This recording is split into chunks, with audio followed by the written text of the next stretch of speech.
Selamat pagi semuanya. Sebelumnya perkenalkan saya Nadifa Kalisa Nanda, perwakilan dari kelompok 5 yang beranggotakan saya sendiri, Alvin Audinata dan Natalia Christian akan mempresentasikan video coding dan compression, terutama dimulai dari sejarah, tipe-tipe dari compression dan beberapa jenis compression. Sebelum kita mulai, apa sih video coding atau video compression itu? Nah, video coding atau video compression adalah proses pengurangan total bit yang dibutuhkan untuk merepresentasikan sebuah video. Nah, video compression ini biasanya dilakukan oleh sebuah program dengan algoritma tertentu untuk menentukan mana cara yang terbaik untuk mengecilkan ukuran dari suatu data. Sebagai contoh, salah satu video compression seperti H264 atau AVG dan H265 yaitu HEVG dapat mengurangi raw content data sebanyak 1000 kali. Nah, untuk digital video sendiri dapat ditangkap menjadi dua bentuk yang berbeda, yaitu ada dua tipe scan. Yang pertama interlace scan yang merupakan format yang digunakan untuk sistem analog broadcast pada TV untuk merekam image dalam alternating set dari event dan outlines dari frame tersebut, dan serta setiap set yang terdiri dari line ganjil atau genap disebut sebagai field, dan pasangan penurutan ganjil atau genap disebut sebagai suatu frame. Nah, sementara itu untuk bentuk lainnya dinamakan sebagai progressive scan yang akan merekam setiap frame dengan berbeda, di mana setiap fieldnya identik. Interlace video menangkap field 2 kali lipat lebih cepat daripada progressive video ketika beroperasi pada jumlah frame yang sama per second dengan persamaan sebagai berikut, yaitu R sama dengan W kali H kali D kali Fs, di mana W merupakan width dari video dalam pixel, H merupakan height frame tersebut, dan D merupakan depth dari frame tersebut, dan Fs adalah merupakan frame rate. Kemudian ada beberapa technical issue dan format yang dihadapi dalam video compressing. Yang pertama ada chroma subsampling, yang kedua ada interframe compression, kemudian ada interframe compression, selanjutnya ada entropic coding dan rate control. Nah, untuk format dari setiap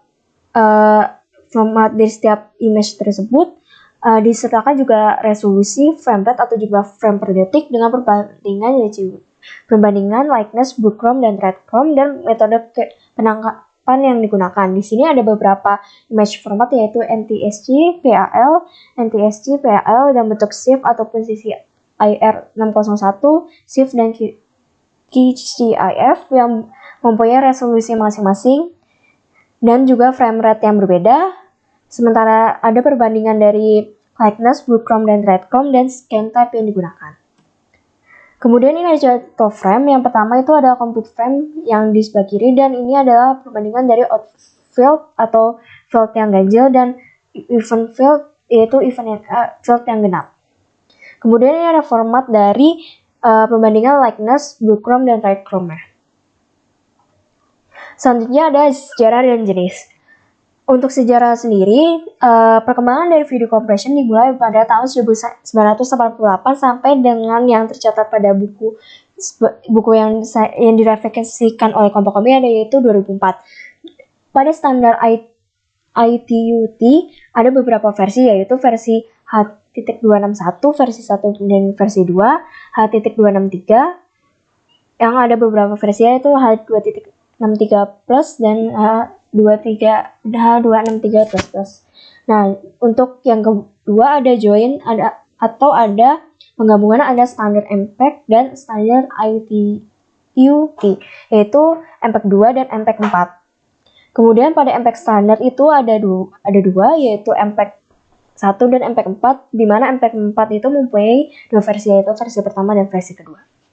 Kemudian untuk video standar yang pertama yaitu H261, perkembangan digital video coding pertama kali dilakukan pada tahun 1990 yang diajukan ide mengenai H261 oleh International Telecommunication Union atau ITUT, yang mana coding tersebut desain untuk bisa beroperasi pada data rate antara 40 kbps sampai 2 mbps, yang mana dapat mensupport video frame CIF yaitu 256 kali 288 dan QCIF yaitu 176 kali 144 dengan 4:2:0 chroma subsampling. H261 juga merupakan standar utama bagi video coding standar lainnya dan juga merupakan bagian dari standar H320 untuk audio dan visual communication. Kemudian H261 juga berguna untuk early stage atau pengembangan tahap awal dari digital video application seperti studio based dan desktop video conferencing, surveillance dan monitoring, telemedicine dan computer based training. Kemudian selanjutnya ada MPEG-1 yang merupakan awalnya didesain untuk target 1,5 Mbps data rate untuk 352 kali 240 source input format atau CIF untuk menggantikan analog NTSC video dan 352 kali 288 CIF untuk menggantikan European Analog VAL video resolution yang digunakan untuk hanya progressive scan saja. Standar ini digunakan hampir seluruh MPEG di mana dapat digunakan pada suku komputer dan VCD or DVD player lainnya. Kemudian selanjutnya ada MPEG 2, merupakan perpanjangan dari MPEG 1 yang mana berbagai aspek utama dalam hal generative coding pada gambar yang bergerak dan informasi audio terkait uang biasanya digunakan untuk memspesifikasikan format dari digital HD atau standard definition dan HD atau high definition dalam signal broadcast televisi, digital kabel, dan sistem TV satelit serta film maupun DVD. Video part dari MPEG 2 atau dikenal juga dengan ISO atau IEC 138182 atau ITUT H262 dengan tambahan fitur seperti support untuk interlace video. Target dari MPEG 2 adalah 3 Mbps dan lebih dari 720 kali 480 atau 720 kali 536. Kemudian untuk video standar selanjutnya adalah H263. H263 ini merupakan standar video coding yang dikembangkan sebagai solusi dari low bit video conferencing yang berdasarkan H.261. Semenjak diperkenalkan pada tahun 1995, sudah mengalami banyak perkembangan seperti beberapa fitur tambahan, yaitu kompensasi 4x4 block size motion dengan optimisasi red distortion, pilihan gambar dengan referensi multiframe yang disempurnakan, filter deblocking baru, prediksi intraspasial baru, dan jenis gambar P yang baru di lapisan penyempurnaan yang dapat diskalakan, pengurangan ketidakcocokan IDCT dengan transformasi inverse integer, dan partisi data tahan kesalahan. H263 codec didesain pertama kali untuk memaksimalkan video conferencing dan video teleponi sistem yang berbasis H324. Kebanyakan konten flash video yang digunakan oleh YouTube dan beberapa situs lainnya dikodekan atau encoded dalam format H263 yang mana juga bisa dikodekan dengan lisensi gratis GPL libaf codec library yang biasa digunakan oleh VLC media player dan MP player. Kemudian selanjutnya ada MPEG-4 yang dikembangkan pada tahun 1998 dengan tujuan mendapatkan kompatibilitas antara komponen multimedia seperti video, synthetic structure, graphics like audio, system, reference software, text-based stream, digital rights management. MPEG-4 bukan lagi merupakan standar untuk algoritma video maupun audio coding, akan tetapi lebih ke tipe file yang modular dan extendable yang berdasarkan kombinasi open file specification dan commercially licensed codec.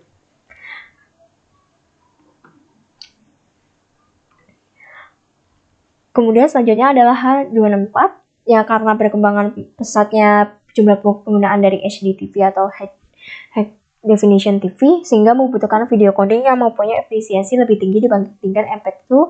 Terlebih lagi media transisi seperti kabel modem, SDSL atau 3G atau UMTS sehingga dikembangkanlah H264 sebagai solusi dari masa tersebut. H264 atau dikenalkan sebagai AVC dan MPEG Part 10 dikembangkan oleh ITUT Video Coding Expert Group atau VCEG dan IEC Moving Picture Expert Group atau MPEG. Jadi ini merupakan gabungan dari kedua perusahaan yang mengembangkan MPEG 1 ataupun H263. Nah, standar ini didesain untuk menyediakan representasi video yang network friendly yang dapat mencapai peningkatan signifikan dalam hal efisiensi laju distorsi seperti sebuah faktor 2 dalam penyimpanan bitrate dibandingkan dengan video MP2. Kebanyakan dari penggunaan video yang ada sekarang menggunakan teknik H264 yang mana final draftnya sudah distandarisasi pada tahun 2003 pada Mei. H264 atau AVC Design mengcover sebuah video coding layer yang mana secara efisien merepresentasikan konten video, dan network layer abstraction layer atau NAL yang mana merupakan format dari VLC presentation dari video dan menyediakan header information. Kemudian selanjutnya ada Windows Media 9 yang merupakan generasi paling baru dalam teknologi media digital yang dikembangkan oleh Microsoft yang tujuan desainnya untuk memungkinkan pengiriman data digital secara efektif melalui jaringan apapun ke perangkat apapun. Lebih spesifiknya lagi, aplikasi berbasis internet akan dikompres kontennya menggunakan Windows Media Codec yang dikonsumsi oleh banyak flash dari wire atau wireless consumer electronic device. Nah, Windows Media Content juga dapat digunakan secara langsung oleh konsumen dalam format fisik seperti SD memory card, CD atau DVD. Nah, kemudian Windows Media Content 9 adalah video codec yang paling terbaru dan berdasarkan teknologi yang dapat dicapai oleh kualitas video yang sudah dikompresi mulai dari bitrate paling rendah sampai dengan bitrate yang paling tinggi. Kemudian akan dilanjutkan oleh teman saya. Baik, saya akan melanjutkan penjelasan dari teman saya, Narifa, yaitu saya akan menjelaskan terkait dengan teknik-teknik apa aja sih yang umum dalam video coding. Nah, seperti yang kita tahu bahwa di dalam image coding itu tujuan daripada image coding adalah mengurangi redundansi daripada suatu citra. Nah, mengurangi redundansi dalam hal ini yaitu untuk mengurangi atau memperkecil ukuran dari citra tersebut, ya baik secara lossless maupun secara lossy. Ya kita tahu bahwa kalau lossless ya pengurangan ukuran tidak terlalu besar tapi kualitasnya bisa dipertahankan. Kalau lossy itu dia kualitasnya ya sedikit-sedikit hilang nggak apa-apa, cuma yang penting bisa mencapai tingkat kompresi atau ukuran yang minimum gitu.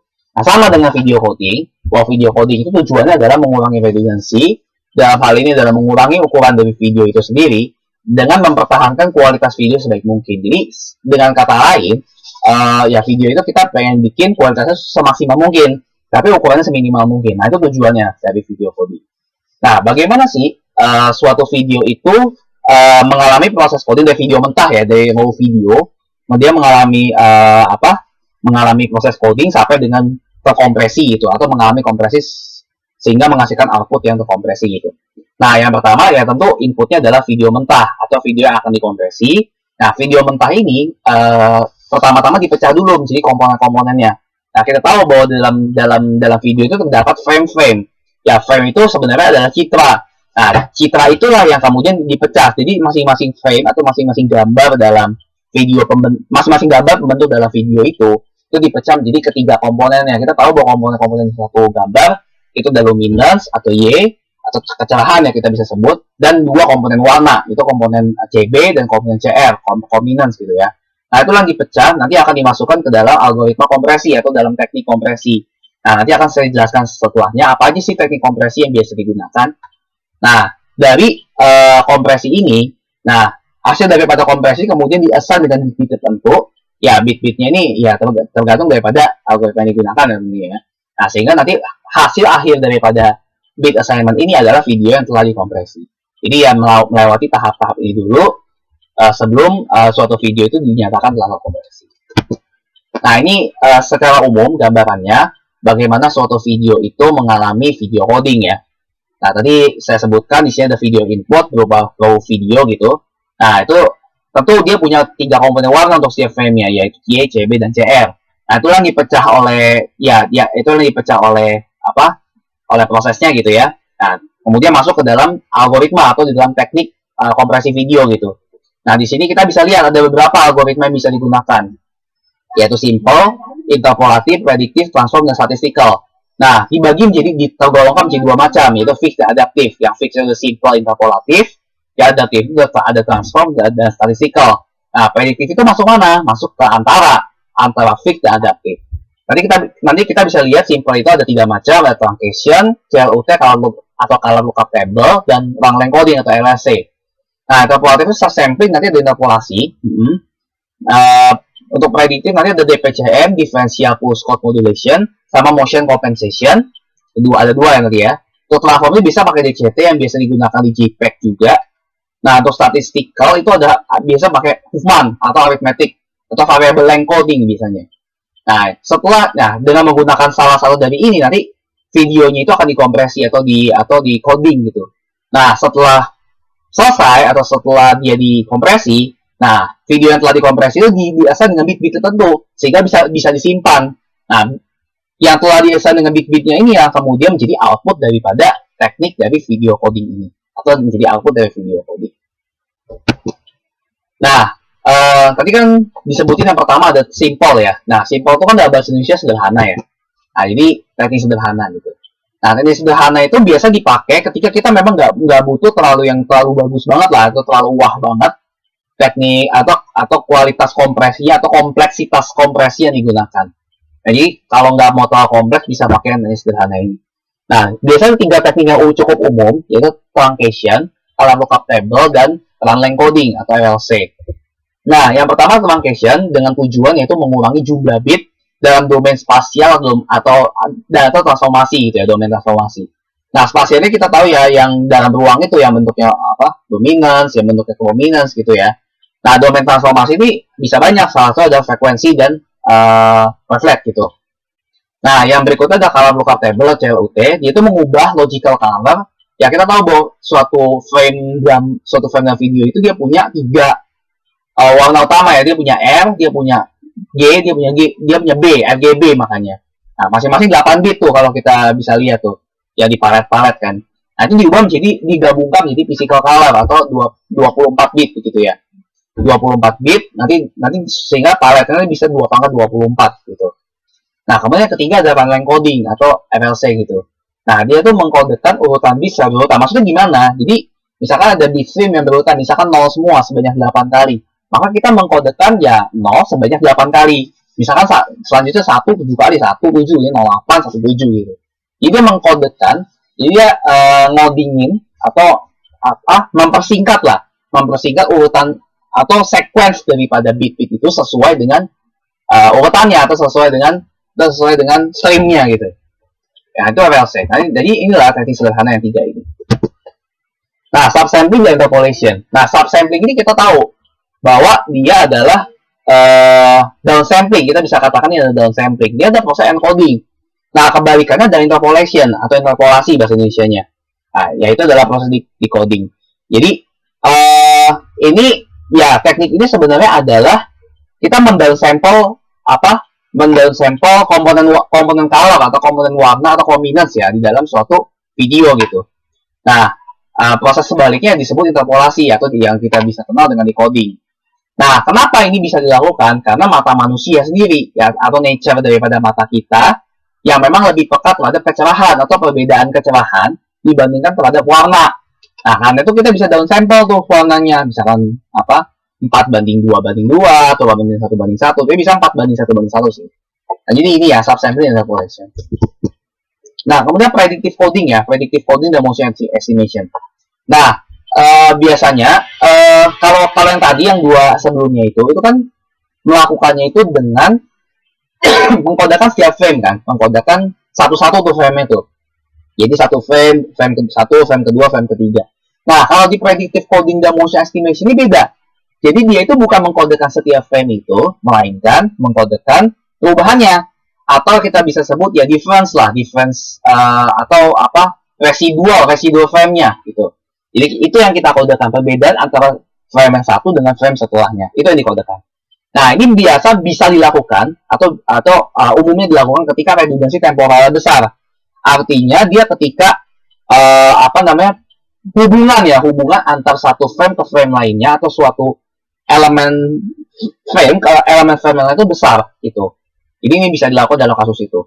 Nah, salah satu tekniknya adalah DPCM, Differential Postcode Modulation. Nah, ini DPCM ini adalah predictive coding. Nah, teknik yang dilakukan adalah motion estimation. Jadi, predictive coding itu jenisnya, motion estimation teknik yang dilakukan atau upaya yang dilakukan, gitu ya. Nah, jadi motion estimation seperti saya bilang tadi, dia itu menyimpan pergerakan atau perubahan antar dua frame yang bersebelahan dalam video.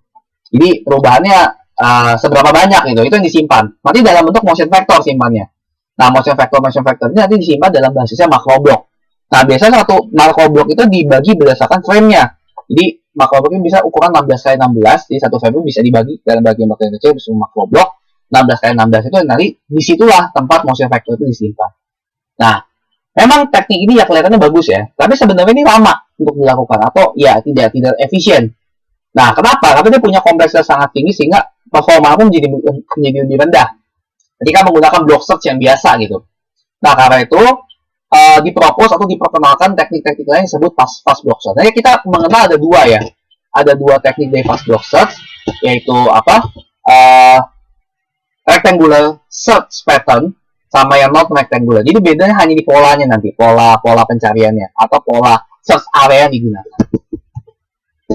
Nah, kemudian ada rectangular nih. Yang rectangular itu yang dia bentuk polanya itu adalah persegi. Jadi search area ini ya seperti namanya, search area itu adalah persegi. Nah, search area yang persegi ini kita bisa define kayak koordinat kartesius sebetulnya. Jadi kayak ada sumbu X, ada sumbu Y. Nah, dibatasinya di mana? Di min 7 sama 7. Baik di sumbu X maupun di sumbu Y. Min 7 plus 7 sumbu X, plus 7 min 7 sumbu Y. Ini bentuknya kayak grid gitu loh. Ya. Nah, di dalam rectangular pattern fast block search ini ada 3 algoritma yang bisa digunakan. Yang pertama 3SS atau 3-step search. Kemudian ada 4SS atau 4-step search. Nah, kemudian ada BBGDS atau ya dia berbasis pada gradient descent lah intinya. Nah, 3SS itu dia kotaknya lebih gede. Ya, kotaknya itu 9x9 ya. Kotaknya ya jadi dia ditempatkan di dalam kotak itu, di dalam search area itu tempatkan titik-titik secara uniform. Ya, titik-titik itu jaraknya cukup jauh ya antara 9x9 itu. Nah, tujuannya apa? Tujuan daripada algoritma ini itu meminimalkan SAD atau mencari titik dengan SAD yang paling minimal gitu. Nah, first step-nya itu apa? Yaitu penempatan 9x9 ini. Dan memang dia itu tidak efisien dalam beberapa kasus. Contohnya ketika videonya itu jarang bergerak atau bahkan diam saja. Itu kan tidak efisien. Itu pakai 3SS ini. Nah, karena itu diperkenalkan suatu algoritma baru disebut 4SS. 4SS ini dia pakai 4 step ya, dia pakai 4 tahap dan kotaknya lebih kecil, yaitu 5x5. Sehingga pencariannya bisa dilakukan lebih cepat untuk kebanyakan kasus gitu. Nah, dia melibatkan 4 tahap. Tahap satunya utilisasi ya, ada titik-titik yang ditempatkan gitu. Nah, tahap kedua dan ketiga itu tahap pencarian sampai ditemukan minimum SAD. Nah, setelah ditemukan minimum SAD masuk ke tahap keempat, yaitu memperkecil ukuran dari si kotaknya dari search area itu jadi 3x3. Nah, setelah itu algoritma kelar. Nah, ada satu teknik lagi yang lebih bagus untuk kasus-kasus tertentu juga, untuk video real terutama real video, itu adalah gradient descent, BBGDS, ini terbalik ya, maaf. Ya, dia tuh hanya cari di pertengahan, jadi dia lebih efisien dibandingkan mungkin 4SS gitu. Nah, dia hanya berlangsung dalam 2 tahapan. Ya, tahap pertama adalah pencarian, tahap kedua adalah pemperkecilan ukuran. Gitu ya. Dia berlangsung terus sampai dia ditemukan minimum secara lokal, baik lokal maupun global, itu tidak akan terlalu bermasalah kalau di sini. Jadi gradient descent ini sama dengan yang dilakukan di artificial intelligence, tapi kita terapkan di video coding gitu. Nah, berikutnya adalah yang non-rectangular. Nah, non-rectangular kan dia tidak persegi. Lalu kalau tidak persegi dia pakai source pattern seperti apa? Ya, dia pakai source pattern dengan area wajik ya. Dia pakai wajik, dia diamond gitu. Jadi bentuknya kayak belah ketupat lah. Nah, dia biasa digunakan ketika dia itu motionnya secara real. Jadi kayak video-video yang nyata gitu, yang memang pergerakannya secara bilateral. Bilateral ini artinya bisa dalam 2 sumbu ya, X dan Y gitu. Bisa ke atas, bisa ke kanan atas, bisa ke kanan bawah, kiri atas, kiri bawah, dan seterusnya gitu. Nah, salah satu teknik yang bisa digunakan adalah diamond search. Nah, diamond search ini mencari dalam area bentuk wajik, ya, di mana yang besar itu disebut RSDP, area ya, area yang besar itu ya. Large, L itu large artinya. Dan yang kecil RSDP. RSDP itu biasa dipakai di pencarian, RSDP itu biasa di akhir algoritma. Ya, sama kayak yang di depan-depan lah, yang rectangular itu. Nah, berlangsung dalam 3 tahapan biasa algoritma si Damon search ini. Nah, pertama dari tengah LSDP yang step pertama, yang kedua itu cari terus tuh. Dia cari di luar pertengahan tuh, dia geser-geser sampai ketemu. Nah, setelah ketemu si SAD minimumnya, dia tuh memperkecil SDP. Jadi dia ukuran si wajibnya juga lebih kecil dan titik yang digunakan juga lebih sedikit. Dan algoritma selesai begitu. Nah, ada sedikit visualisasi dari 3SS dan 4SS ya. Yang kiri 3SS, yang kanan 4SS. Nah, kita bisa lihat bahwa 3SS ini dia utilisasi di tahap pertama ini lebar-lebar. Oh, kita bisa lihat jarak antar kotaknya itu lumayan ya. Nah, sehingga inilah sebenarnya yang memperlama pencarian untuk beberapa kasus gitu. Misalnya ketika motionnya sedikit gitu. Nah, ini tahap-tahap ini. Tahap pertama dia ke sini, dia nyari ke sini. Tahap kedua nyari ke sini, tahap ketiga dia ketemu di sini. Nah, jadi motion vector dari sini ke sini begitu. Nah, ini tentu akan bermasalah ketika, ya saya bilang tadi, akan bermasalah ketika dia kecil banget, misalkan dari sini ke sini. Sehingga kotak-kotaknya ini akan menjadi lebih kecil. Misalkan dari sini, ini ke tengah-tengah di sini kan. Nah, itu yang jadi masalah. Makanya di propose 4SS yang saya bilang. Ya, utilisasi kotaknya dia sempit. Dia rapat-rapat, agak lebih rapat lah. Nah, pertama utilisasi seperti ini, kemudian langkah kedua dan ketiga dia nyari ya. Yang tahap pencarian. Dan ketiga dia ketemu, misalkan di tengah-tengah sini dia memperkecil ukuran kotaknya. Nah, kemudian ini yang BBGDS, yang gradient descent. Nah, kita bisa lihat bahwa bahwa cara kerja mirip banget dengan gradient descent. Dia mencari jalur ya, mencari path menuju ke minimumnya atau lokal minimum atau global minimum gitu. Nah, dengan memanfaatkan slope-nya, dengan memanfaatkan si gradientnya gitu. Sehingga nanti ya dalam kasus ini ditemukan di sini misalkan untuk si SAD minimumnya. Nah, kemudian ini untuk yang non rectangular, yang bentuknya wajib tadi. Ya sebenarnya, ya makanya saya bilang ini bentuknya sebenarnya wajib, tapi sebenarnya dia persegi cuma diputar doang gitu. Maka dia tetap dihitungannya non rectangular. Nah, kita bisa lihat di sini ini adalah LSDP-nya, di sini ada SSDP-nya, gitu ya. Nah, kita bisa lihat bahwa LSDP-nya 9 titik gitu ya, area lebih besar, SSDP ini lebih kecil. Oke, selanjutnya adalah jenis teknik lain, yaitu transform domain. Ya, seperti namanya ini, teknik ini melibatkan teknik-teknik transformasi atau ya transformasi dari segi domainnya gitu. Biasa dari domain spasial ke domain frekuensi atau wavelet gitu. Nah, tujuannya apa? Itu mendapatkan koefisien transformasi. Ya, kalau misalkan transformasinya itu ke dalam frekuensi, ya tujuannya itu untuk mendapatkan koefisien frekuensi. Ya kan gitu kan. Misalkan ya algoritma yang kita tahu ya Fourier, kemudian dan sebagainya begitu ya. Nah, biasanya digunakan itu kalau untuk transform domain adalah DCT yang biasa digunakan juga di JPEG gitu. Nah, DCT kan. Nah, tujuannya apa? Itu mengurangi redundansi dari segi spasial temporal. Nah, yang ketika di convert ke domain domain frekuensi gitu ya, dan di downsample atau dinolkan lah, komponen-komponen tidak signifikan dinolkan gitu. Nah, itu bisa mengurangi redundansi ya secara spasial tadi yang tidak bisa dicapai kalau dia masih bentuknya spasial atau masih bentuknya ya YCBCR itu. Makanya ditransform dulu ke dalam domain frekuensi gitu ya. Nah, selanjutnya adalah dengan metode pendekatan statistik. Nah, pendekatan statistik itu ada dua sebetulnya yang bisa diterapkan, yaitu fixed length dan variable length. Tapi biasa untuk citra atau untuk video itu bisa digunakan variable length coding. Nah, salah satunya yang bisa digunakan adalah human coding. Nah, human coding kita tahu bahwa itu mengkodekan suatu bit ya gitu, atau mengkodekan suatu sequence daripada satu simbol-simbol daripada dalam frame tersebut. Nah, sedemikian rupa sehingga tidak ada prefix yang merupakan prefix code. Jadi misalkan 10, nah yang depannya 10 tuh nggak boleh ada lagi di codingan yang misalnya 101 itu nggak boleh. Jadi misalkan harus 11 gitu, 110 misalkan gitu. Nah, itu human coding cara kerja seperti itu.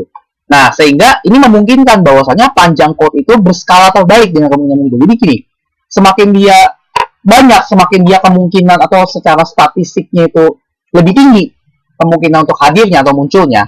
Nah, panjangnya itu atau prefixnya itu akan menjadi lebih pendek, sehingga ukurannya akan turun atau ukurannya bisa diperkecil begitu. Nah, cara yang kedua juga bisa menggunakan arithmetic coding. Ya, kita tahu bersama ya bahwa arithmetic coding ya dia dengan pendekatan aritmatika begitu. Nah, kemudian ini salah satu komponen penting ini tidak termasuk sebenarnya ke dalam teknik-teknik tadi. Tapi ini bagaimana cara kita mengontrol rate atau mengontrol bit rate lah. atau mengontrol mungkin frame per detik ya di dalam video coding itu.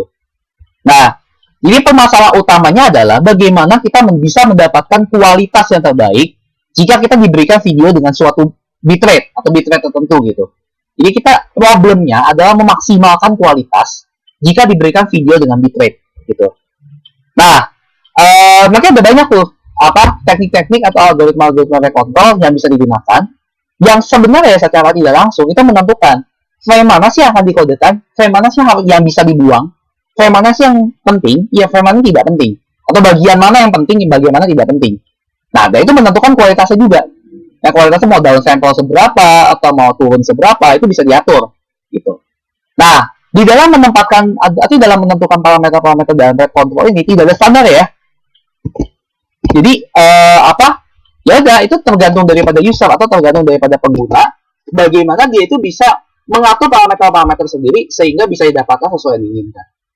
Nah, ada dua parameter yang bisa dikontrol ya, yaitu bitrate dan quantization step. Dia itu saling berkebalikan. Jadi kalau bitrate-nya bukan saling berkebalikan. Jadi dua itu menentukan nature daripada suatu video. Jadi kita bisa memutuskan untuk mempertahankan salah satunya. Bisa kita mempertahankan bitrate, bisa kita mempertahankan quantization step. Ya kalau bitrate tetap, quantization step-nya dia berubah-ubah, variabel. Nah, sebaliknya kalau quantization step-nya kita bikin tetap, bitrate-nya berubah-ubah sesuai dengan nanti urutan atau sequence atau adegan lah, adegan dalam satu film gitu atau dalam video. Nah, karena itu ada dua kemungkinan. Ya, rate control jenis rate control bisa digunakan constant bitrate sama variable bitrate. Kalau constant bitrate kita tetapin bitrate yang konstan. Kalau variable bitrate kita tetapin si quantization step-nya yang konstan. Nah, sehingga bitrate-nya jadi variabel. Jika ada dua, CBR dan VBR nantinya. Nah, di dalam pengembangan secara riset ya, mengembangkan algoritma rate control itu dua sebetulnya. Ada yang disebut dengan rate distortion. Nah, ini yang coba untuk dioptimasi. Dan optimasi daripada peningkatan performa itu sendiri. Jadi ada dari segi perbandingannya itu yang coba dianalisis atau yang coba di riset gitu. Dan yang kedua terkait dengan optimasi performanya. Jadi ada dua bidang nih, ada dua jalur untuk pengembangan dari algoritma rate control ini. Nah, yang kita bahas di sini kita tidak membahas terkait dengan yang optimasi, tapi kita lebih membahas kepada yang RND, ya rate distortion. Nah, jadi di dalam rate distortion ini kualitasnya akan coba dimaksimalkan. Nah, tanpa melebihi dari PSNR. Dalam hal ini adalah bitrate yang diizinkan, gitu. Jadi bitrate yang diizinkan sebenarnya tersirat dalam si PSNR ini, gitu. Nah, kita dalam hal ini kita punya fungsi. Fungsi apa? Fungsi B terhadap R. Bisa didefinisikan sebagai fungsi turun. Ya, secara turunannya berarti minus ya, kalau fungsi turun ya. Nah, dia adalah fungsi turun terhadap R gitu. Nah, D ini adalah sebagai lower bound atau batas bawah karena dia tidak akan melebihi daripada R max atau rate maksimum atau PSNR yang diizinkan gitu. Jadi ini ada batas bawahnya. Gitu. Kalau kita belajar algoritma kan itu adalah lower bound daripada algoritma. Saya lupa juga simbolnya apa, pokoknya itu. Nah, tapi tidak ada jaminan bahwasanya itu bisa benar-benar memaksimalkan kualitasnya ini. Nah, karena itu kita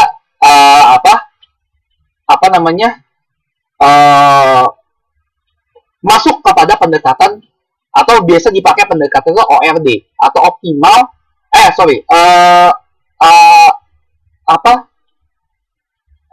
operasional. O-nya operasional ya, operasional rate distortion, ORD. Jadi rate distortion yang nyata atau yang real secara operasional. Jadi bukan secara teoritis saja. Nah, ORD itu lebih visible atau lebih layak gitu untuk kebutuhan saat ini. Kenapa? Ya karena ya kita tadi kan masalahnya adalah mencari kualitas kan. Tapi kita tidak memperhatikan atau kurang memperhatikan dalam distorsinya. Nah, jadi di operational rate distortion ini kita mencari distorsi minimum untuk bitrate tertentu. Tadi kan yang pertama kan memaksimalkan kualitas. Jadi kualitasnya ditingkatkan, rate-nya ditingkatkan, gitu kan. Tapi distorsi kita tidak pakai gitu. Nah, ini cukup menjadi masalah karena sehingga di sini si ORD ini mengambil parameter dari distorsi. Distorsi akan diminimalkan. Nah, ketika diberikan bitrate gitu. Nanti area atau di mana saja yang menghasilkan distorsi minimum di dalam suatu koordinat gitu, itu diberikan dalam bentuk kurva parabolik biasanya. Gitu. Nah, rate control ya ORD ini itu hanya cocok untuk yang non real time sama beberapa implementasi dari real time video. Nah, kalau yang real time yang berjenis lain, dia bisa berbasis model itu dirancang sendiri biasanya. Tapi kita nggak bahas sampai situ, kita bahasnya di ORB ya. Jadi yang memang fokusnya di non real time sama beberapa kasus real time gitu. Nah, untuk ORB sendiri ada dua pendekatan yang bisa digunakan, feed forward dan feed backward. Feed backward ya. Jadi kalau feed forward itu langsung, dia nggak pakai feedback. Itu ya. Jadi ini untuk real time. Jadi dia bisa real time. Kenapa dia nggak pakai feedback? Dia nggak butuh komponennya dari output untuk kembali ke inputnya. Nah, sedangkan kalau feed backward, ini maksudnya feed backward ya. Feed backward ini dia non real time. Jadi dia, kenapa non real time? Karena output itu kembali lagi sebagai input. Dia taruh di output buffer itu yang jadi pertimbangan lagi untuk menentukan nanti inputnya itu akan seperti apa sih, atau hasil daripada pemrosesan inputnya akan seperti apa. Nah, itu bedanya antara feed forward dan feed backward. Nah, seperti ini ya visualisasinya daripada feed forward dan feed backward. Kita bisa lihat bahwa ya langsung kalau feed forward itu langsung. Jadi satu arah gitu, dia nggak ada feedbacknya. Delay, di encoder, di buffer. Dia dari feed forward, dia nggak ada baliknya lagi. Nah, kita bisa lihat juga untuk yang feed backward. Dia udah balik ini. Ini dari buffer yang keluar, dari out buffer. Dia masuk lagi ke recorder feed backward. Masuk ke video ini, masuk ke encoder lagi. Kayak gitu. Jadi dia kayak ada siklus di situ. Atau ada, dia ada rekursi. Atau ada, apa ya, ada pengaruh daripada output sebelumnya. Jadi nggak hanya bergantung pada input gitu. Nah, itu tadi sekilas tentang teknik dasar daripada video coding. Selanjutnya saya akan membahas terkait dengan teknik, salah satu teknik yang cukup banyak digunakan, yaitu merupakan standar ITU ya sebetulnya. Yaitu ada H263 dan H263+. Gitu ya. Nah, H263 ini adalah pengembangan sebenarnya dari H261 dan H263+-nya pengembangan dari H263. Nanti kita akan lihat lebih jelasnya bagaimana. Nah, jadi standar H263 ini ya standar ITU ya. Jadi memang ada standarnya. Kalau mau lihat bisa di ITU-nya.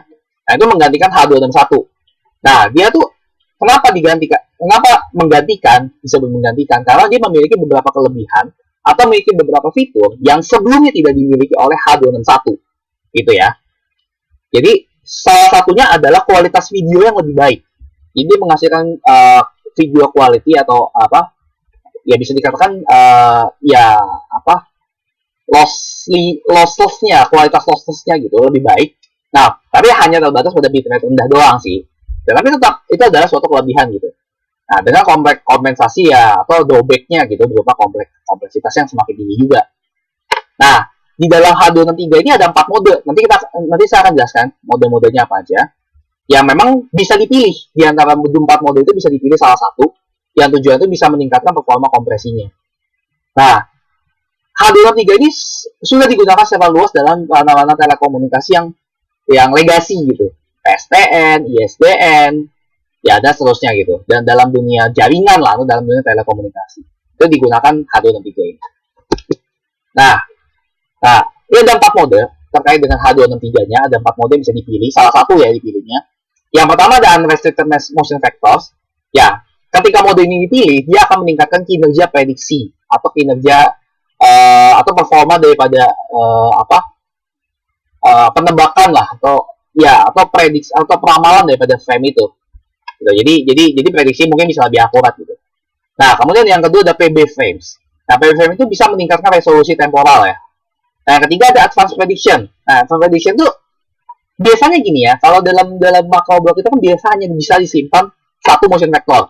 Nah, dengan menggunakan advanced prediction ini bisa memungkinkan 4 motion vector. Ini bisa ada 4 motion vectornya begitu. Iya, dalam si macro block. Nah, ketika digunakan syntax based arithmetic coding, itu digunakannya bukan roman coding. Nah, kita akan lihat prosesnya gimana. Nah, biasakan pakai normal atau roman coding. Nah, tapi kalau pakai mode ini dia pakainya normal pakai variable encoding maksudnya. Kalau pakai variable encoding kita bisa lihat nanti seterusnya. Nah, ketika kita menggunakan mode ini, yang digunakan adalah Huffman coding, bukan variable encoding. Jadi, ya seperti saya bilang tadi, salah satu mode dari antara 4 mode, dalam 4 mode bisa dipilih salah satu gitu. Nah, dan salah satu ini bisa meningkatkan dari segi apanya gitu. Jadi, itu bisa dipilih sesuai kebutuhan. Nah, ini gambaran daripada encoder daripada si H263. Jadi pertama video itu masuk ke DCT, masuk ke apa? Masuk ke sebenarnya masuknya ke sini dulu sih, masuknya ke apa? Masuknya ke apa? Motion compensation dulu. Masuk ke motion compensation, dipelajari dulu motion seperti apa. Nah, baru abis itu gabung ke dalam video ini yang sebelumnya atau ya atau di apa ya ditambahkan lah begitu. Nah, masuk ke dalam komponen DCT gitu ya. Masuk ke dalam komponen DCT yang nanti akan mentransformasi ke dalam domain frekuensi. Nah, dalam domain frekuensi nanti akan dikuantisasi atau dinolkan bagian-bagian tidak pentingnya begitu. Nah, nanti sampai sini akan dan sampai sini sampai DCT dan Q ini itu dikatakan body sudah terkompresi begitu. Nah, dari sini, dari sudah kompresi ini, di bit assignment atau dikodekan dengan menggunakan variable encode. Nah, kecuali kita pakai syntax base ya. Kalau syntax base itu dia pakai event coding kan. Kalau biasa kita pakai variable encode biasanya, line coding biasanya kalau yang dipakai. Nah, sehingga nanti dari proses ini itu dihasilkan video out atau dihasilkan output video yang telah dikompresi ini gitu. Nah,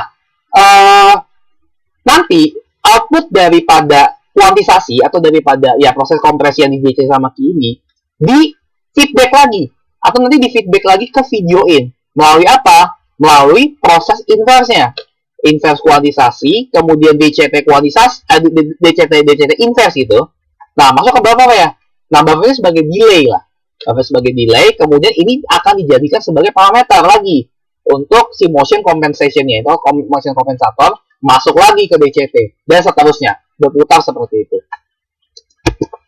Nah, ini untuk yang decoding sebenarnya kebalikannya sebetulnya. Kebalikan daripada apa? Kebalikan daripada encoding, cuma dia hanya pakai inverse doang. Kalau di sini kalau di encoding kan dia pakai dua-duanya. Dia pakai yang converse, dia pakai yang forward, dia pakai yang inverse juga. Kalau di sini dia hanya pakai inverse gitu. Nah, ini input pertama dari input ya, dari input yang sudah di kompresi gitu. Kemudian masuk ke buffer, kemudian di decoding ya, atau di variable length decoder gitu ya.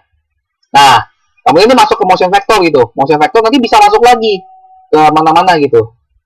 Nah, nanti dari dari yang sudah tidak kodekan ya, atau sudah dibalikkan dari posisi dikodekannya itu dikuantisasi. Habis dikuantisasi itu di inverse transform, di inverse discrete cosine transform. Nanti baru masuk ke decoded data atau data yang mentah itu sendiri. Ya, dengan kehilangan kualitas ya, karena memang udah di inverse. Udah dikodekan dulu sebelumnya, istilahnya udah diturunkan dulu lah kualitasnya. Nanti pas di sini kan tidak ada penambahan kualitas kan tentunya kan. Jadi di sini ada kehilangan sedikit kualitas di sini. Nah, nanti hasil daripada sudah di decode ini itu masuk lagi ke sini ke motion kompensator lagi, masuk ke motion compensation lagi. Nah, ini akan digunakan lagi untuk prediksi yang setelahnya gitu. Nah, ini adalah struktur dasar lah sebetulnya daripada video frame-nya itu sendiri, daripada H263. Jadi dalam frame H263 atau gambar atau citra-citra pembentuk daripada H263 maksudnya. Nah, itu ada 5 format yang disupport. Sub C-Chief, Q-Chief, Chief, 4 Chief, sama 16 Chief. Ya, saya lupa kepanjangannya apa, jadi common format gitu. Saya lupa juga kepanjangannya. Jadi ada 5 format ini yang bisa dipilih dan tidak bisa di luar ini. Ini hanya bisa 5 inilah yang dipakai dengan resolusi yang seperti ada dalam slide. Nah, jadi setiap format itu memiliki jumlah makro blok yang memang ditentukan dari jumlah barisnya. Gitu. Jadi makro blok ini ditentukan juga oleh resolusinya. Dari resolusi yang atau skala yang ada di slide ini. Nah, patokannya apa? Key-Chief itu 1 baris makro blok. Jadi Key-Chief 1 baris. Nah, CF ini nanti 4 baris nih. Nanti 4 Chief ini 16 baris, 16 Chief ini 64 baris. Gitu. Ini tergantung dengan resolusi. Ini kan kali 2 begitu. Nah, di dalam H263 juga digunakan kompresi, sebenarnya lossless dia. Cuma dia dapat ada down sample-nya tetap. Namanya juga kompresi kan, pasti ada down sample-nya. Nah, down sample-nya dilakukan terhadap color atau combinus daripada 2 komponen warnanya. Nah, dengan perbandingan adalah 4:1:1. Jadi 4 kalinya. Down sample 4 kalinya. 4 kali itu terdiri 2 kali secara horizontal dan 2 kali secara vertikal. Gitu. Nah, kemudian dalam Nah, kita kan tahu ya bahwa H263 tadi punya motion compensation dan estimation kan. Punya blok itu tadi. Nah, bagaimana sebetulnya? Ini H263 itu sebenarnya terdiri dari 256 makroblok. Nah, itu 256 makroblok itu juga tergantung pada resolusi sebetulnya ya. Untuk mungkin untuk setiap barisnya gitu. Nah, dan dalam makroblok itu memungkinkan untuk half block atau setengah blok. Jadi mungkin aja kayak di tengah-tengah gitu. Di tengah-tengah antara makroblok itu dia posisi datanya atau posisi motion vector di situ. Dari situ. Itu bisa. Ini half block. Itu memungkinkan gitu. Jadi kayak kalau di antara itu bisa disimpan dalam half block itu sendiri. Nah, jadi motion vector dalamnya berpengaruh pada hasil sebelumnya. Maksudnya apa? Nih, kita bisa lihat di sini bahwa motion vector ini atau motion kompensator ya, di dalamnya ada motion vector lah, dipengaruhi oleh hasil sebelumnya. Dari key invest, DCT, frame buffer itu dari sini. Jadi benar-benar dipengaruhi dari hasil sebelumnya. Gitu. Nah, kenapa bisa dilakukan? Berkat frame buffer tadi. Frame buffer itu yang ini nih. Ya, frame buffer ini. Kalau ada frame buffer ini, ya motion kompensator bisa dilakukan. Kalau nggak ada ini nggak bisa lah. Nggak ada ini. Gitu. Nah, motion vector sebagai satuan data video dalam memori. Dalam artinya dia menyimpan perubahannya dalam makroblok. Gitu. Nah, kemudian terkait dengan transformasi DCT yang dilakukan dan proses kuantisasinya, transformasi DCT seperti yang kita tahu ya di JPG juga seperti itu memisahkan hubungan temporal antara 64 blok dalam setiap frame-nya. Kita tahu bahwa 8x8 kan itu 64 itu. 8x8 kan satunya terjadi komponen DC, saya komponen AC kan. Nah, itu yang dipisahkan hubungannya. Gunanya buat apa sih? Itu mengurangi jumlah parameter daripada makroblok itu atau bukan makro blok, parameter blok yang digunakan atau parameter transformasi yang digunakan. Nah, kita tahu ya bahwa DCT itu encoding dan inversion untuk decoding ya. Nah, untuk kuantisasi sendiri dia seragam untuk semua bloknya, untuk 64 blok itu, kecuali yang DC. DC yang satu-satu DC itu dia hanya bisa 8 versasnya. Nah, kalau yang lain yang AC itu bisa 2 sampai 62, tergantung nanti kebutuhan seperti apa. Nah, setelah mengalami proses kuantisasi kan DCT, di atas DCT, kemudian di bawah kuantisasi kan. Nah, setelah kuantisasi itu masuk dalam entropy encoder. Nah, entropy encoder nanti bisa 2 ya, tergantung dari mode yang digunakan, bisa VLC atau bisa Human coding. Nah, entropy coding itu bisa VLC tuh. Dia menggunakan VLC, dia bisa pakai runtime coding yang paling gampang. Yang saya sebutkan di awal itu runtime coding itu dia mengkodekan bit-bit secara berurutan ya sesuai dengan urutannya gitu. Nah, kecuali memang dia pakai syntax-based arithmetic coding, dia pakai Human coding untuk entropy coding.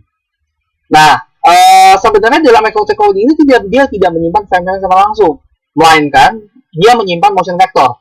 Ya, motion vector terhadap median sekelilingnya dalam artian sebagai rata-ratanya, sebagai motion yang jadi reference atau jadi patokan gitu. Nah, selisihnya ini yang kemudian disimpan atau ditaruh di dalam entropy codingnya. Atau di dalam sebagai dalam bentuk bit string gitu lah. Nah, kemudian kita nanti tadi yang H263 ya. Sekarang kita bahas pengembangannya. Itu H263+. Jadi H263+ itu dia lebih baik dalam beberapa kasus atau dalam ya kebanyakan kasus lah bisa dikatakan. Nah, dia itu kompresi lebih baik, tapi delay minimal. Nah, karena delay-nya kecil, nah kita bisa gunakan standar ini pada perangkat ya atau keperluan video conferencing atau bisa kita gunakan dalam ya seperti live streaming seperti itu gitu. Karena memang dia delay kecil, jadi nggak terlalu lossy banget lah gitu. Nah, terus kompresi juga lebih baik sehingga kualitasnya juga lebih baik harusnya gitu. Nah, tujuannya seperti yang saya bilang tadi yaitu memanfaatkan peningkatan performa dan efisiensi daripada H263 yang sebelumnya gitu. Nah, kelebihannya apa sih? Banyak sebetulnya. Ini saya hanya sertakan 3. Yaitu yang pertama dia mendukung banyak sekali format, bukannya 3, bukannya 5. Kalau dulu kan kalau yang H263 kan hanya 5 ya, yang chief, yang chief, yang 4 chief, yang 16 chief itu kan. Nah, kalau yang di H263 banyak, bisa widescreen, bisa 3D, banyak. Jadi ini memang format yang fleksibel lah atau format yang scalable untuk jenis resolusi dengan banyak, dia bisa adapt pada banyak resolusi gitu. Nah, source area yang digunakan pun juga lebih besar sehingga dia bisa lebih scalable untuk kasus-kasus yang ya mungkin motionnya bisa lebih banyak gitu. Jadi source area-nya juga lebih besar gitu. Jadi kan kayak kita lihat film-film action kan juga bisa gitu kan. Itu motionnya banyak gitu, banyak pergerakan yang terjadi gitu. Nah itu H263 lebih baik. Nah, H263 Plus ini juga ada 12 mode baru. Ya saya belum cari sebenarnya mode baru apa. Cuma ada 12 baru sehingga totalnya 16 gitu. Mode yang bisa digunakan pada H263 Plus. Nah, terkait dengan H263 Plus ini ada satu hal yang menarik yaitu rate control ya. Bagaimana kita mengontrol bitrate daripada H263. Nah, tujuannya apa? Yaitu mempertahankan video itu pada kualitas tertingginya atau pada kualitas maksimalnya dengan delay yang dapat dipertahankan atau minimal atau bisa atau sebisa mungkin seminimal mungkin gitu. Nah, cara yang bisa dilakukan gimana? Pemilihan parameter kuantitasasi. Biasanya parameter kuantitasasi fix kan atau seragam gitu. Nah, parameternya itu yang harus diatur gitu. Nah, bisa dengan mengurangi distorsi gitu. Nah, itu yang diterapkan dalam debugging atau testing purpose lah. Kalau sekarang sih nggak terlalu gitu. Nah, ini mengurangi distorsi ini bisa digunakan untuk memilih parameter ini. Kenapa bisa dilakukan seperti itu? Dengan berprinsip pada bit oleh jumlah bit yang berskala dengan tingkat perubahan. Jadi seharusnya jumlah bit yang digunakan untuk merepresentasikan frame dalam suatu video itu tergantung pada perubahan atau seberapa besar perubahannya itu. Jadi dia semakin mobile atau semakin banyak perubahannya, dia itu akan semakin banyak bit yang bisa digunakan begitu. Nah, ini tadi tentang H263 dan H263 Plus. Selanjutnya pembahasan akan dilanjutkan oleh teman saya, Natalia. Berikutnya saya akan menjelaskan tentang MPEG-1 dan juga MPEG-2 video coding. Yang pertama adalah untuk video coding MPEG-1 yang dirintiskan oleh MPEG yaitu Moving Picture Expert Group pada tahun 1988 yang akhirnya menjadi standarisasi dengan kode ISO IEC 11172 sehingga standar ini dengan cepat menjadi sangat populer dalam kalangan user secara spesifik pada waktu itu. Biasanya MPEG-1 ini digunakan untuk SDTP. Organisasinya terdiri dari pre-processing, kemudian ke picture recording, yang kemudian diproses oleh DCT, yang nantinya akan outputnya dari video menjadi bitstream. Dalam MPEG-1 terdapat conditional replenishment, yaitu terdiri dari 3 kategori, yaitu skipper MB, di mana vector motion dan juga koefisien DCT-nya bernilai 0, sehingga tidak ada informasi makro block yang sedang di-code maupun yang ditransmisikan kepada receiver. Kemudian ada inter MB, di mana pada mode ini MPEG-1 akan memprediksikan kompensasi motion dari referensi frame yang akan digunakan. Yang ketiga adalah intra MB, di mana tidak ada prediksi yang digunakan dari frame sebelumnya. Untuk rate control dari MPEG-1 ini berdasarkan dari jumlah total dari bit yang digunakan. Yang dari gambar ada 3 variasi, yaitu dari gambar yang namanya I, P, dan juga B. Untuk picture akan diproses sebanyak 2-5 kali lebih banyak daripada berdasarkan dari bit yang dipunyai dari gambar B. Dan juga gambar I akan diproses sebanyak 3 kali dari jumlah bit dari gambar P, yang hasilnya akan menjadi gambar dengan hasil yang lebih natural. Untuk formula dari rate control MPEG-1 ada pada dua ini. Kemudian ada video coding MPEG-2, di mana adalah kelanjutan dari developing dari MPEG untuk menghasilkan standarisasi yang lebih baik dari MPEG-1, sehingga diresmikanlah standar MPEG-2 pada tahun 1991.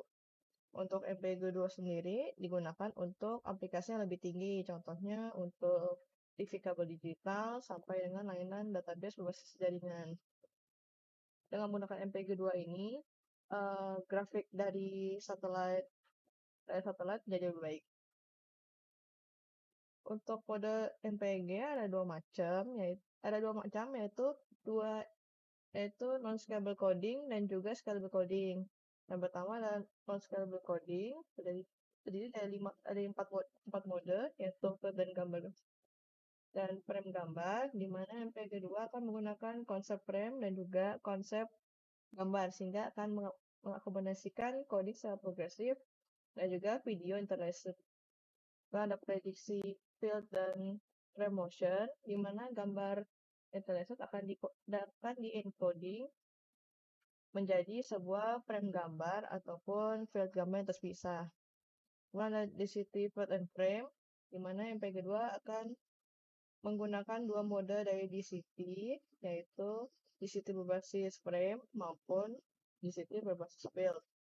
Kemudian terakhir ada alternate scan, yaitu MP2 akan mendefinisikan dua scanning zigzag yang menjadi alternatif dan juga dapat digunakan pada format MPG1. Untuk mode scalable coding ada 3, yaitu SSA scalability, yaitu mengurangi terjadinya pengurangan kualitas ketika digunakan dengan cara menggunakan basis frekuensi di situ domain. Kemudian ada spatial scalability, yaitu yang digunakan dalam mode ini akan digunakan pada layar yang resolusi spatialnya berbeda pada receivernya. Kemudian untuk temporal scalability, fungsinya hampir mirip dengan spatial scalability, tapi lebih berfokus untuk mengakomodasikan resolusi temporal ataupun frame yang berbeda. Kemudian kita akan coba untuk demo MATLAB. Untuk MATLAB sendiri, kita akan menggunakan MATLAB 2016A sebagai media dari eksperimen. Untuk eksperimen ini kita akan menggunakan standar video conversion MP2. Nah, untuk video yang kita adalah video dengan judul Akio yang kita dapatkan dari website yang awalnya memiliki ukuran resolusi 4:3 dengan frame sebanyak 300 frame.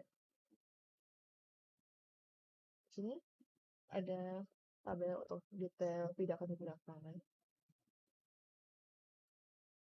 Nah, ketika program MATLAB yang akan dijalankan, maka video tadi akan dikonversikan menjadi MPG2 yang memiliki skala kompresi yaitu 31.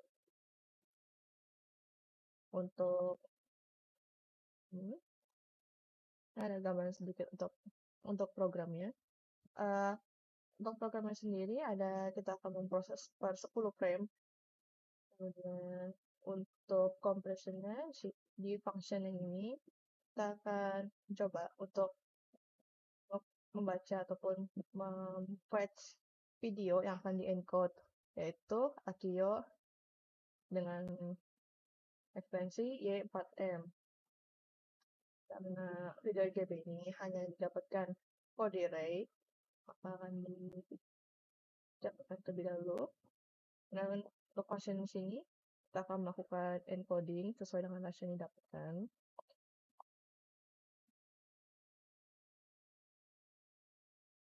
Jadi, untuk function yang ini, kita akan melakukan beberapa blok pencerahan dan juga blok warna. Di sini untuk RGB, transformasi, dan kemudian untuk melakukan transformasi video. Kemudian untuk program ini kita akan melakukan play. Nah, ketika program ini dieksekusikan akan terlihat seperti ini. Untuk sebelah kiri adalah video yang belum transformasikan menjadi video sudah transformasikan. Kemudian untuk program ini kita akan mencoba untuk mengambil motion frame-nya. Ada 10. Ini ada 10. Dan 8 video yang dihasilkan. Mulai dari 10, 9.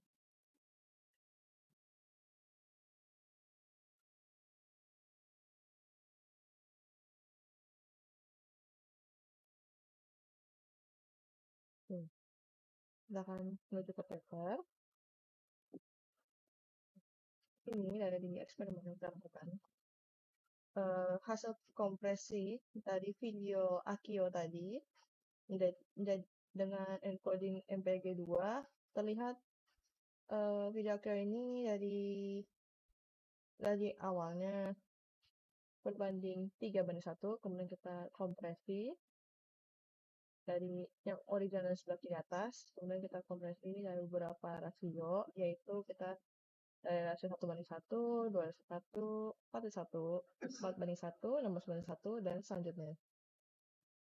Kemudian untuk motion vectorsnya sendiri, yang kami masukkan ke paper adalah dari rasio 16:1 dan juga 64:1.